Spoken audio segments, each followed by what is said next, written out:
Bahkan ini ada tipsnya dari Abah Nur Anom, adiknya Abah Anom. Kalau ingin mendapatkan ilmu laduni, kata beliau gitu ya, ini cara ilmu laduni ini.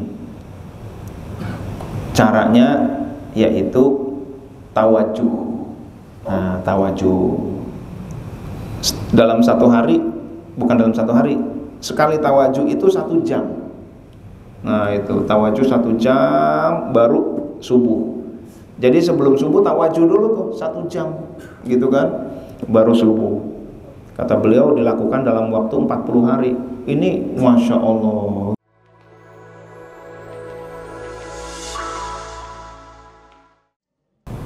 Dalam hikmah yang ke-30 ini, Syekh Ibnu Athaillah As-Sukandari, beliau berkata,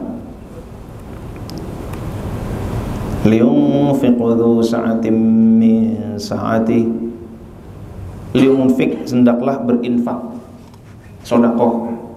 Siapa? Dzu, pemilik sa'atin, luas, pemilik keluasan rezeki, min sa'atihi, dari keluasannya. Ibnu Athaillah menafsirkan orang yang luas rezekinya itu adalah al-wasilun, orang yang sudah sampai, al-arifun, gitu ya, arifin sama. Nah itu ilaihi, orang yang sudah sampai kepada Allah, itulah orang yang kaya. Kaya apa? Kaya rohani. Nah ini, maka orang yang kaya rohani hendaklah berinfak kekayaan rohaninya, nur, sedekah nur. Nah itu, wa man qudira alaihi rizquhu falyunfiq mimma ataahu Allah. Ayatnya begini, ini ayat Al-Qur'an, surat At-Tolaq ayat 7. Wa man qudira, siapa yang ditakdirkan, disempitkan, alaihi rizquhu, disempitkan rezekinya, yaitu as-sairina. Nah ini ya, tapi lagi-lagi dua-duanya ini kekasih Allah. Nah itu kan. Jadi kalau ditambah satu golongan lagi, ada al-wasilun, ada as-sairun, ada satu lagi, yaitu orang yang tidak menempuh jalan Allah. Nah, dua-duanya sama, sampai, cuma bedanya yang ini udah sampai, yang ini on the way, gitu kan? Nah ini hendaknya membelanjakan, menginfakkan, mensodakohkan tiap orang kaya sesuai dengan kekayaannya. Mereka yang telah sampai kepada Allah. Dan orang yang belum lapang kekayaannya, bukan berarti nggak boleh berinfak, bukan berarti nggak sedekah. Sedekah sesuai dengan apa yang diberikan oleh Allah. Nah itu, jadi yang namanya sedekah itu bukan hanya orang kaya, orang belum kaya, on the way kaya. Nah itu kan, itu juga perlu sedekah. Sebagaimana saya sampaikan bahwa sedekah itu menyuburkan rezeki, gitu ya. Orang yang traktir orang, sering traktir, itu bakalannya makmur karena dia banyak bersedekah. Nah, jadi sedekahlah sebelum kaya, gitu. Oke, kita lanjutin ya. Yang punya nur yang terang, dia bisa memberikan cahaya yang terang, bisa memberikan cahaya. Tapi kalau yang punyanya dikit gimana? Ya udah, dia punyanya apa? Lilin. Ya udah, berikan cahayanya. Nah itu, bantu menghilangkan kegelapan, menerangi sekitarnya dengan cahaya yang ada pada dirinya. Nah itu, jadi tetap bermanfaat. Nah hadirin dan hadirat yang dimuliakan oleh Allah Subhanahu wa ta'ala, nur itu, nur apa? Nur yang bersifat rohani. Yang pertama adalah nurul ilmi. Maksudnya apa? Orang yang banyak ilmunya hendaklah bersedekah dengan ilmunya. Nah itu, ilmu ada dua, ilmu lahir, ilmu batin. Kalau saya paling bisa sedekahnya ilmu lahir, tapi ada ilmu batin, yaitu ilmu makrifat. Masya Allah, itu ya. Nah, nurul ilmi yang pertama, bersedekahlah nur. Lalu apa? Nur hikmah. Lalu nur takwa. Setelah mendapatkan nur, dia menjadi lebih mudah untuk bertakwa. Sholatnya makin bagus, puasanya makin bagus, Qurannya makin bagus, makin bertakwa dia. Nah itu, akhlak kepada sesama manusia dia makin bagus, gitu kan. Nanti di akhir saya memberikan bagaimana tipsnya kita mendapatkan limpah nur itu. Jadi nggak terasa totonya akhlaknya yang ngaji kok makin lama makin bagus ya, gitu ya. Saadah, kebahagiaan, nur saadah. Nah itu. Dan terakhir, minimal adalah nur makrifat, hubungan dengan Allah. Nah, jadi hadirin dan hadirat yang dimuliakan oleh Allah, inilah rizki yang harganya luar biasa. Itu ya, rizki yang harganya luar biasa. Kalau kita mendapatkan nur-nur ini, Masya Allah, luar biasa ya. Wah, ini Spider-Man nulis ya, with great power comes great responsibility. Maksudnya apa? Orang yang powernya besar, yang boya, dia sodakohnya juga besar. Sodakoh nur maksudnya. Nah itu ya, power besar, sodakoh besar. Di balik power besar ada responsibility yang besar. Kalau nurnya besar, sodakoh nurnya besar. Nah itu. Oke, kita lanjut. Tetapi ada yang membalik istilah ini. With great responsibility comes great power. Orang yang peduli, dia merasa punya responsibility, punya tanggung jawab, maka dia akan diberikan power yang besar, gitu kan? Ini ada 5 orang supervisor nih, Masya Allah, gitu ya. Kira-kira siapa yang dikasih power lebih besar ya untuk jadi manajer? Ini bodoh amat, dia cuek orangnya, gitu kan? Dimintain tolong cuek, nggak mau ngurusin divisi orang, bukan urusan saya, ini jangan, gitu kan?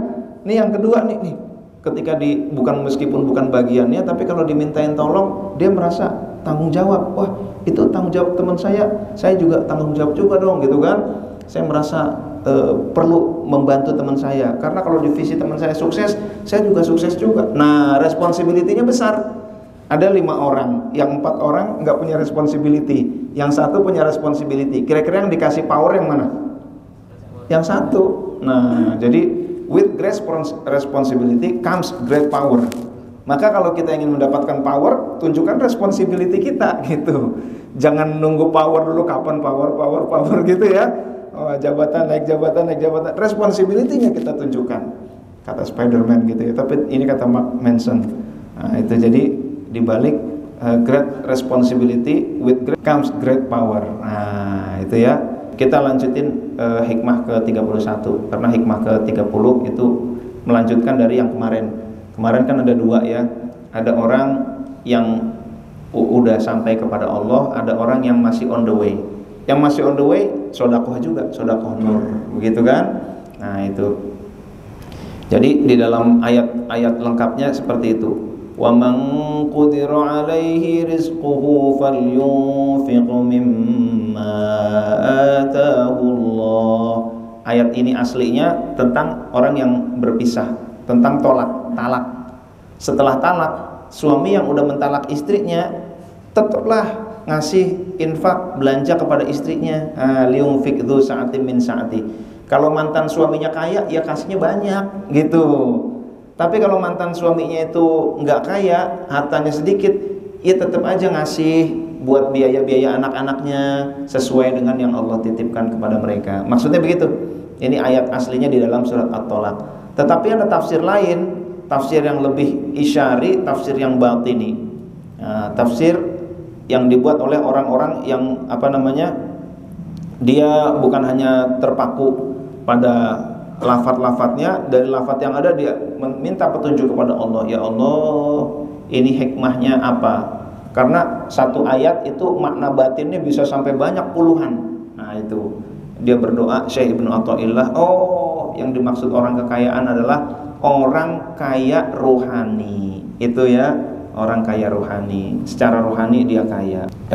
Seperti itu. Kita lanjutkan hikmah 30 itu melanjutkan hikmah yang ke-29 kemarin. Ada orang yang sudah sampai, ada yang masih on the way.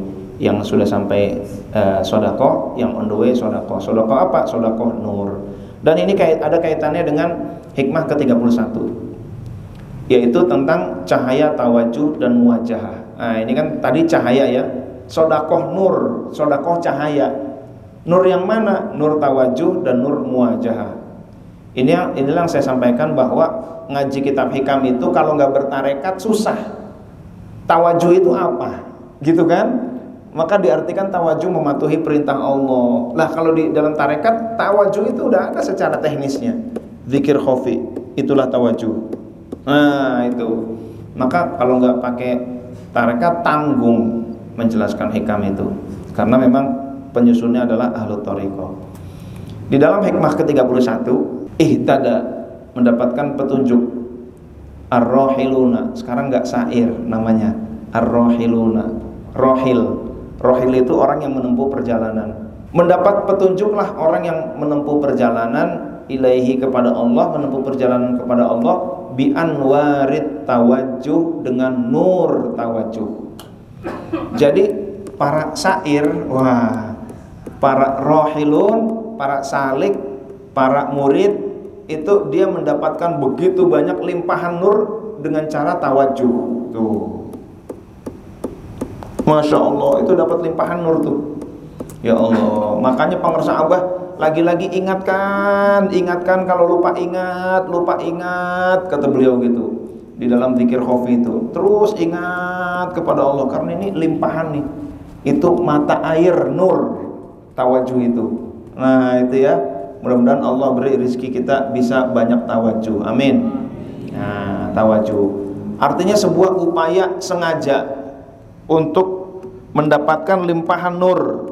Itu kadang-kadang habis tawajuh lama dapat petunjuk. Begitu tuh. Dapat tawajuh lama dapat petunjuk. Nah, untuk tawajuh itu supaya masuk diawali zikir jahri dulu. La ilaha illallah. Kalau zikir jahrinya nggak ada, langsung tawajuh. Model-model kita susah itu. Kenapa yang di sini dilatihkan zikir jahri dan zikir khafi? Zikir khafi dalam tanda kurung tawajuh. Nah itu. Karena itulah mata air nur tadi. Tadi ya, nurul ilmi, nurul ma'rifat, nurul hikmah, nurul taqwa, nurul akhlak, nurul sa'adah. Ah inilah. Nah jadi mata airnya berupa tawajuh tadi. Nah, tawajuh. Nah, hadirin dan hadirat yang dimuliakan oleh Allah Subhanahu wa taala, kita lanjut. Kita udah punya alatnya untuk mendapatkan nur tadi. Orang yang banyak tawajuh, ilmunya banyak. Bahkan ini ada tipsnya dari Abah Nur Anom, adiknya Abah Anom. Kalau ingin mendapatkan ilmu laduni, kata beliau gitu ya, ini cara ilmu laduni ini. Caranya yaitu tawajuh. Nah, tawajuh dalam satu hari, bukan dalam satu hari, sekali tawajuh itu 1 jam. Nah itu tawajuh 1 jam baru subuh. Jadi sebelum subuh tawajuh dulu tuh 1 jam, gitu kan, baru subuh. Kata beliau dilakukan dalam waktu 40 hari. Ini Masya Allah gitu ya. Ada sumber mata air ilmu, maka setelah itu kita mendapatkan secara berangsur-angsur mendapatkan ilmu laduni. Nah itu ilmu yang nggak pakai belajar, atau belajarnya 2 dapatnya 10. Ilmu laduni bisa begitu tuh. Jadi bukan berarti nggak pakai belajar sama sekali. Ada orang belajar 5 dapat 5, ada belajar 2 dapat 10. Itulah ilmu laduni. Sama-sama belajar padahal kita sama dia, tapi kenapa dia pinternya lebih banyak gitu kan? Gurunya itu, bukunya ini, metodenya ini, alat belajarnya ini, kurikulumnya ini. Kita dapat segini, dia dapat segono, gitu kan? Segono itu apa ya? Ya pokoknya banyak lah. Nah, itu ada laduninya, campur laduni. Namanya laduninya masih campuran. Nah, itu. Nah, kita lanjutin ya. Nah, jadi nurul ilmi tadi. Cara mendapatkan nurul ilmi bagi orang-orang yang berthariqah, cara yang paling hebat itu salah satunya adalah dengan tawajuh tadi, mata air ilmu itu, ilmu laduni. Orang kalau sudah dapat ilmu laduni, belajar jadi gampang. Belajar apa aja itu. Dia dapat ilmu laduni 10%, itu lebih mudah belajar apa aja tuh. 20%, 100% udah, dia nanya apa aja keluar tuh jawabannya. Nah, ada sufi yang ketika ditanya dia nggak mikir, dia langsung minta kepada Allah. Orang nanya, dia minta kepada Allah. Ya Allah, ini pertanyaannya begini. Hatinya minta, apa jawabannya ya Allah? Dijawablah sama dia. Suatu saat ada seorang kiai. Kiai ini akan menghadiri sebuah seminar tentang tasawuf. Lalu pamit ke Abah Anom. Bah, pamit gitu, mau diminta untuk jadi narasumber. Oh iya, sebentar, kata Abah Anom. Masuk dulu. Lalu Abah Anom nulis sesuatu, ngasih kertas. kata Abah Hanum nih barangkali bermanfaat gitu. Lalu dibuka apa sih kertasnya? Oh, ayat-ayat Al-Quran, surat sekian ayat sekian, nih surat sekian ayat sekian, ini hadis qaulul ulama. Oh iya, iya. Oke, dikantongin, dah banyak tulisan. Lalu pemaparan lah tuh kiai itu. Ketika pemaparan ada pertanyaan-pertanyaan, pertanyaannya ada yang susah-susah. Ketika ada pertanyaan susah, pertanyaan susah, saya nggak bisa aja. Oh iya, tadi kan ada kertas kata dia gitu ya. Pas dibaca, oh udah ada jawabannya di sini. Jadi rupanya itu kertas itu berisi jawaban-jawaban dari pertanyaan-pertanyaan yang kiai itu nggak bisa jawab. Itulah ilmu laduni. Cuman Abah Hanum nggak bilang, kiai kamu nanti bakal dapat pertanyaan, nggak gitu ya. Beliau dikit bicara, diem aja. Kalau bicara ingat kepada Allah, zikir, itu bicaranya banyaknya begitu tuh. Ayo jangan lupa, ingat lagi, lupa ingatkan lagi, lupa ingatkan lagi. Ayo terus zikir dalam kolbu gitu. Beliau bahasanya begitu, nggak banyak tuh. Intinya kata-katanya cuma ingat kepada Allah, ingat kepada Allah, ingat kepada Allah. Kalau ngomong banyaknya begitu. Abah Hanum nggak cerita surga, nggak cerita neraka. Apalagi dunia, jauh beliau. Allah terus yang kita diarahkan kepada Allah terus. Itu. Beliau cuman barangkali bermanfaat. Gitu doang tuh. Itulah orang yang sudah ilmu laduni. Kalau udah dapat ilmu laduni ini enak nih semua nih ya. Pas saya mau ceramah, gue tahu ceramahnya Ustaz Latif gitu kan. Udah gue nggak usah ngaji dah gitu kan. Jangan-jangan udah pada laduni nih yang nggak ngaji ya. Ya kita lanjutin. Tapi yang namanya ngaji itu laduni nggak laduni dapat pahala. Itu ya. Oke, kita lanjutin. Wal wasiluna, dan orang-orang yang sampai, lahum, mereka memiliki anwarul muwajahah, mereka memiliki nur muwajahah. Apa bedanya tawajuh dengan muwajahah? Asalnya sama-sama wajah, akarnya sama, wajah. Tawajuh ya akarnya wajah, muwajahah akarnya wajah. Kita lihat. Di dalam beberapa syarah hikam, antara lain syarah Syekh Ramadan Al-Buti dan syarah-syarah lain Ibnu Ajibah dan lain-lain, antara tawajuh dengan muwajahah bedanya begini. Tawajuh itu kita mengorientasikan supaya ingat kepada Allah, fokus ingat kepada Allah, itu namanya tawajuh.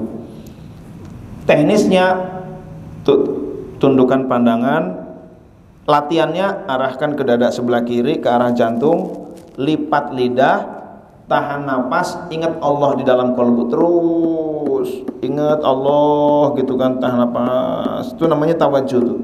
Latihan mengarahkan untuk fokus kepada Allah. Terus napas habis, buang, ambil lagi. Lalu tahan napas lagi, tundukkan lagi ke arah dada sebelah kiri, ke arah jantung. Disitulah ingatan kita kepada Allah. Arahkan ke situ, ingat lagi kepada Allah sesuai yang ditalkin. Ini kan udah ditalkin semua ya. Udah ditalkin semua ya. Tentu ingat ketika nunduk itu lipat lidah, itu tahan napas, itu zikirnya bagaimana di dalam kolbu. Terus itu namanya tawajuh. Latihan mengorientasikan ingatan hanya kepada Allah. Tawajuh itu on the way, menuju kepada Allah.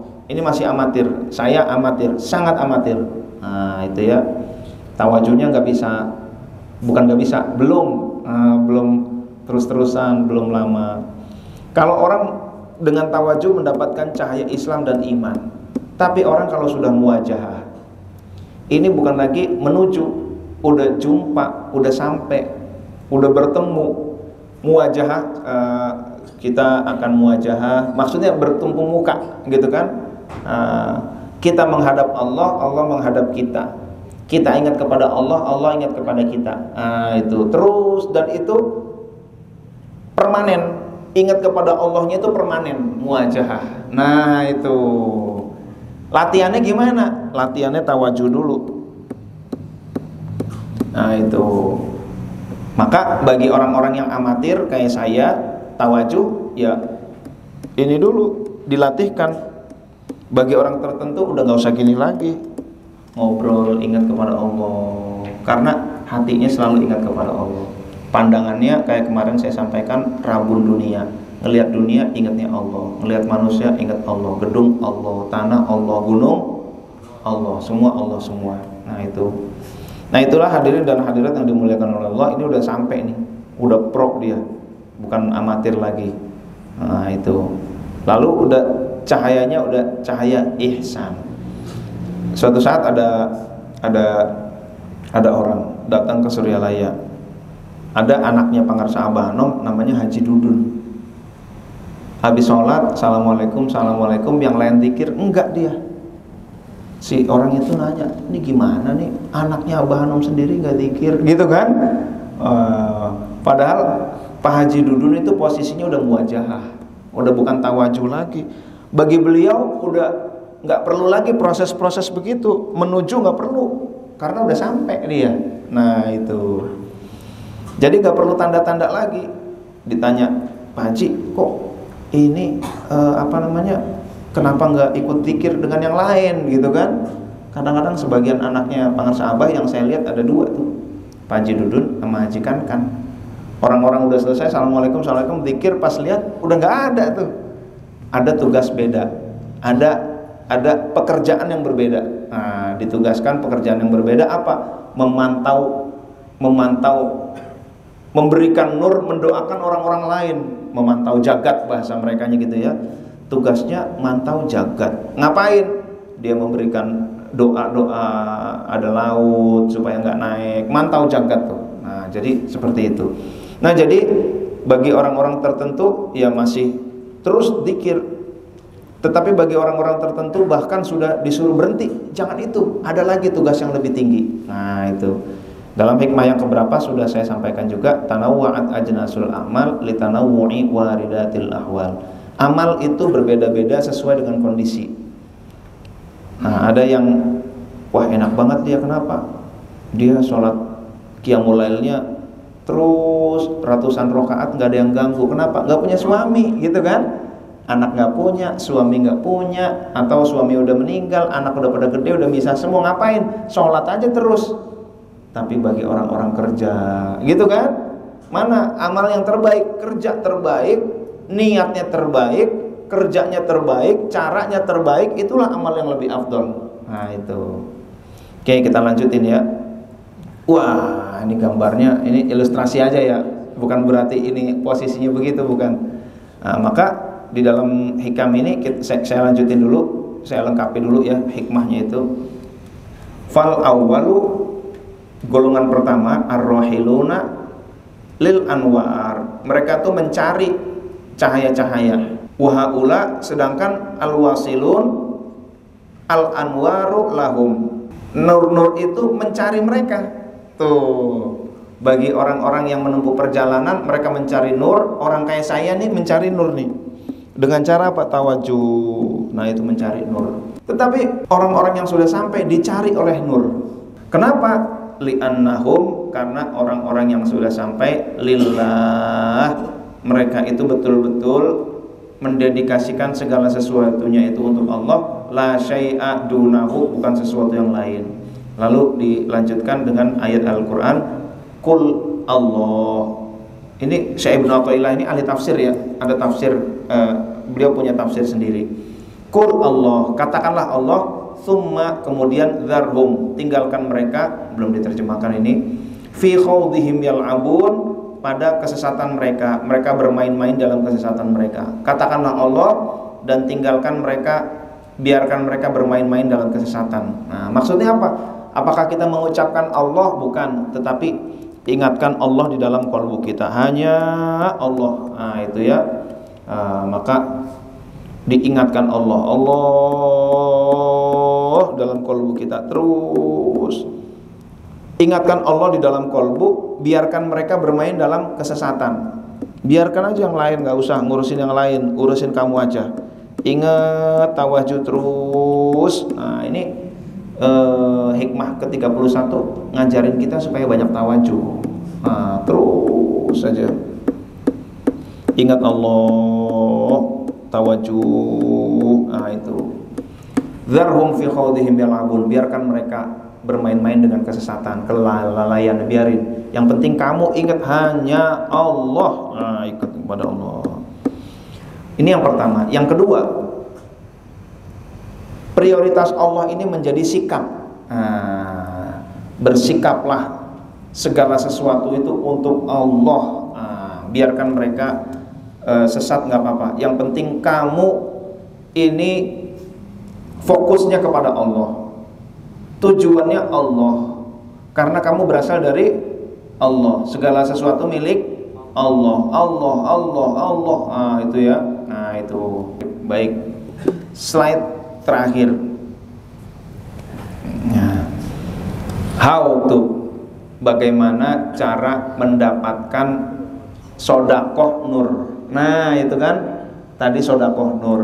Nurnya bisa berupa ilmu, nurnya bisa berupa saadah, kebahagiaan, takwa gitu ya, akhlak, takwa, saadah, kebahagiaan. Lalu nur apa lagi? Iya, nur makrifat itu ya. Masya Allah. Nah, bagaimana cara mendapatkan sodakoh nur? Wali kasihan dong, tambahin nur dong, kasihan aku gitu ya. Minta tolong didoakan, doa, tolong doakan saya kiai. Itu bagus. Itu nur itu. Anaknya mau ujian, datang ke ulama, tolong doakan anak saya mau ujian. Bagus itu. Nah, itu apalagi lagi haji, lagi umroh, tolong doakan dong. Nah, itu ya. Bagus. Nah, yang pertama, cara mendapatkan limpahan nur itu dengan doa. Wasilahnya melalui doa. Nah, doa. Maka Suryalaya itu, saya baru pulang kemarin hari Rabu ya, dari Suryalaya Manakib. Wah, orang penuh luar biasa. Nggak ada hari libur, nggak ada hari weekdays, pokoknya penuh di Suryalaya itu.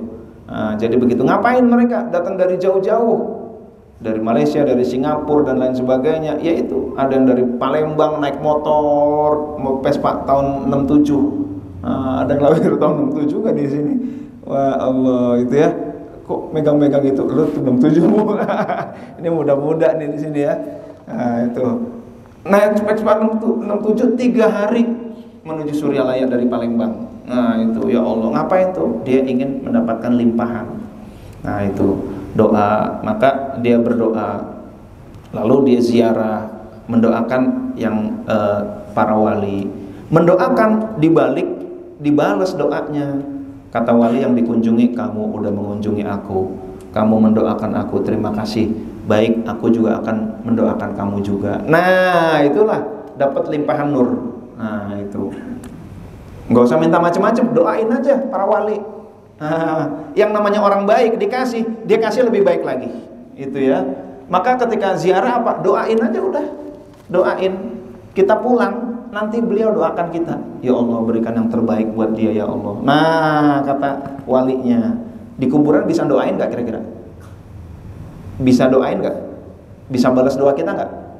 Bisa. Itu.